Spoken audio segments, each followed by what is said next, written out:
Pada waktu saya bicara soal Allah Tritunggal, ada orang dari agama lain yang berkomentar, Tuhannya orang Kristen tuh kok ruwet sekali, sukar sekali dipahami. Mending Tuhan dalam agama saya mudah dicerna, mudah dipahami. Sekarang mikir ya, apakah kamu percaya Tuhan itu maha besar?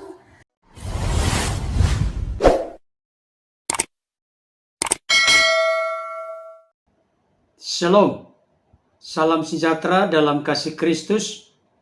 Pada kesempatan ini saya akan membahas satu ulasan yang sangat penting dan menarik dengan judul Jawaban Jitu dan Telak Pendeta Ezra Soru, Tuhan orang Kristen sukar sekali dipahami.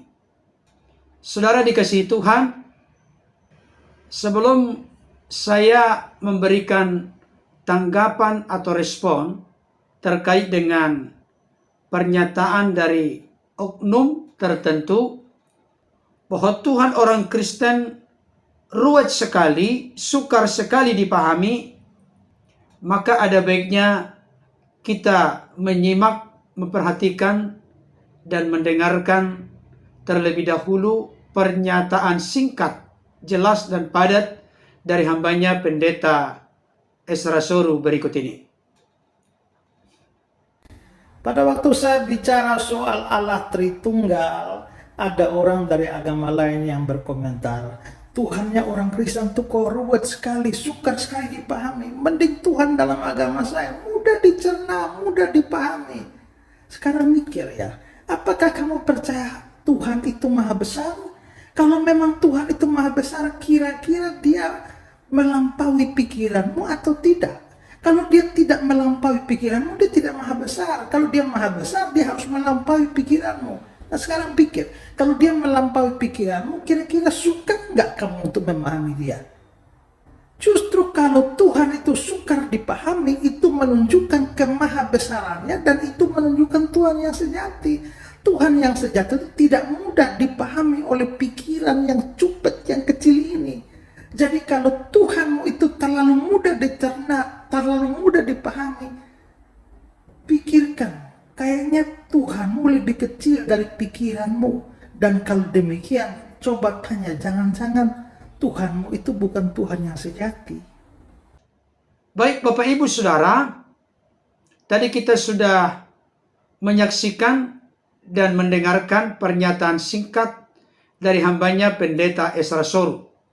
Pada kesempatan ini, saya akan menunjukkan sebuah video dari ulasan pembahasan saya terkait dengan topik ini, dan saya berharap Bapak Ibu Saudara berkenan untuk menyimak dan menyaksikan secara tuntas, sehingga memiliki pengertian dan pemahaman dengan argumentasi yang sangat baik, bertitik tolak dari Alkitab, bahwa sungguh-sungguh orang Kristen juga memakai akal dalam beriman, sekalipun berbeda dari orang-orang di luar sana yang lebih mengutamakan, mengedepankan akal kemudian beriman.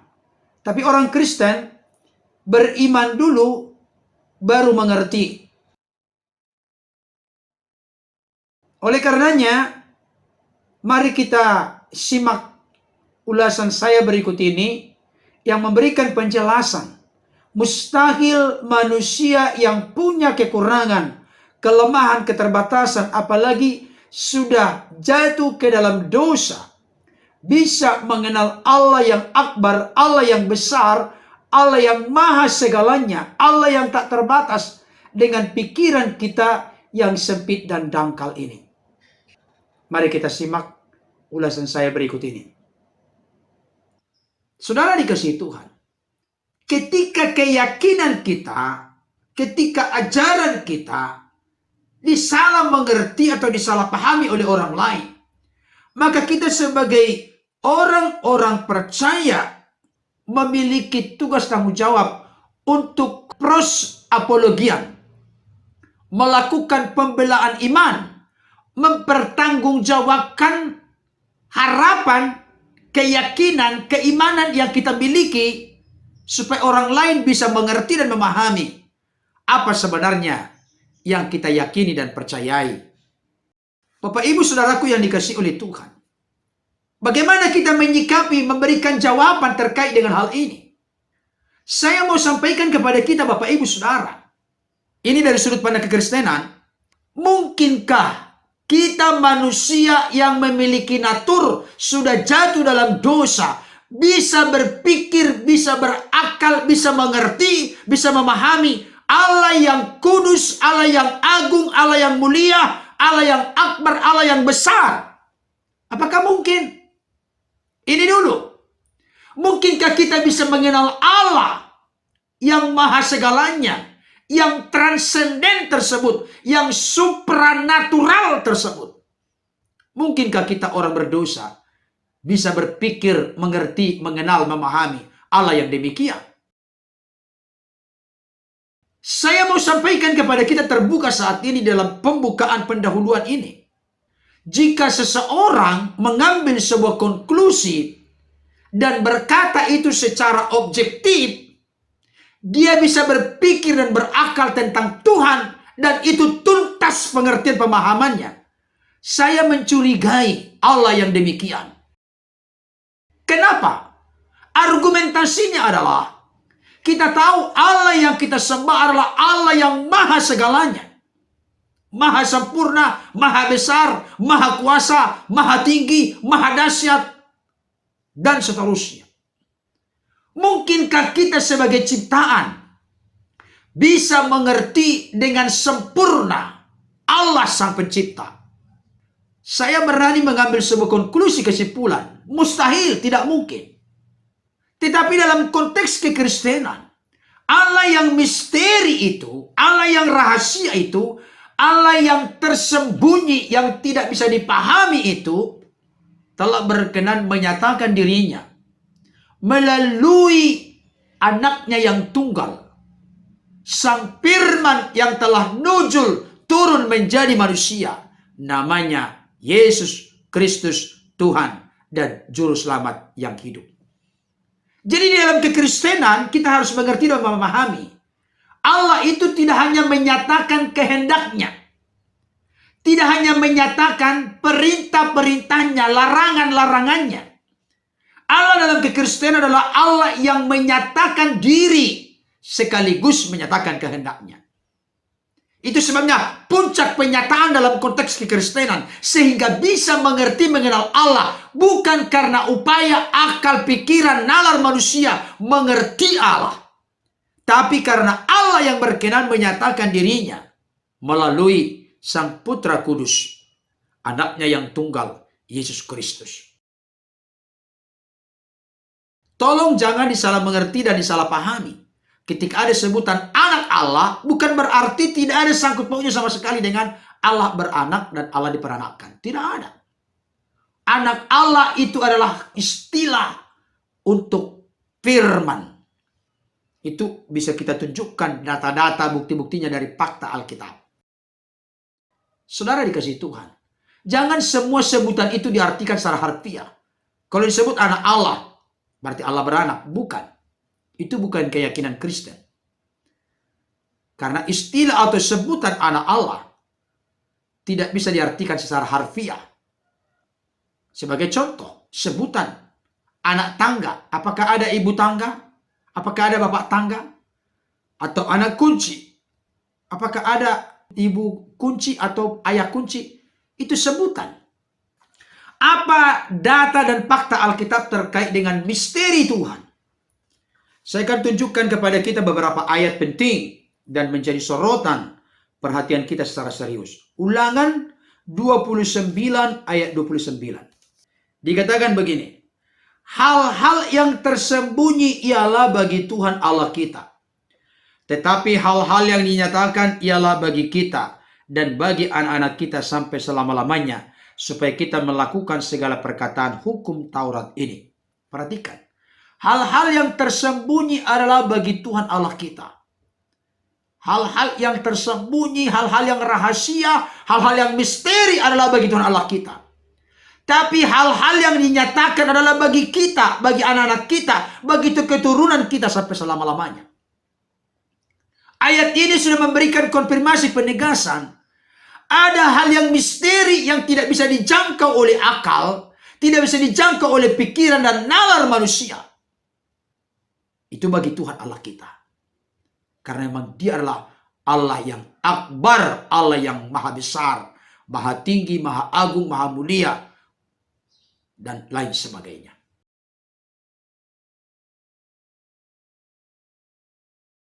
Itu satu. Yang kedua, coba kita lihat 1 Raja-Raja 8 ayat 27. Ini doa Salomo kepada Tuhan. Dikatakan demikian. Tetapi benarkah Allah hendak diam di atas bumi? Sesungguhnya langit, bahkan langit yang mengatasi segala langit pun tidak dapat memuat engkau. Terlebih lagi rumah yang kudirikan ini. Perhatikan. Salomo mendirikan rumah Tuhan, bait Allah. Tapi Tuhan berkata Dia berkenan untuk diam di sana. Tapi pengakuan Salomo di dalam doanya, sesungguhnya langit, bahkan langit yang mengatasi segala langit pun tidak dapat membuat engkau. Terlebih lagi rumah yang kudirikan ini. Ini menunjukkan kemahadahsyatan, kemahakuasaan Tuhan yang tidak bisa secara lengkap dan sempurna dimengerti, dipahami oleh manusia. Apalagi sudah memiliki natur yang jatuh ke dalam dosa. Coba kita lihat berikutnya. Ayub pasal 11 ayat 7-9. Dikatakan demikian. Dapatkah engkau memahami hakikat Allah? Menyelami batas-batas kekuasaan yang maha kuasa? Tingginya seperti langit. Apa yang dapat kau lakukan? Dalamnya melebihi dunia orang mati. Apa yang dapat kau ketahui? Lebih panjang daripada bumi ukurannya, dan lebih luas daripada samudra. Ini dinarasikan sedemikian rupa dalam bentuk pertanyaan, dapatkah engkau memahami hakikat Allah? Yang bisa kita pahami tentang Allah terkait dengan energi Allah, kekuatan Allah, kuasa Allah yang bisa kita resapi dan alami dalam hidup kita. Tapi terkait dengan jati diri Allah, zat Allah, hakikat Allah, tidak ada yang bisa mengerti memahaminya.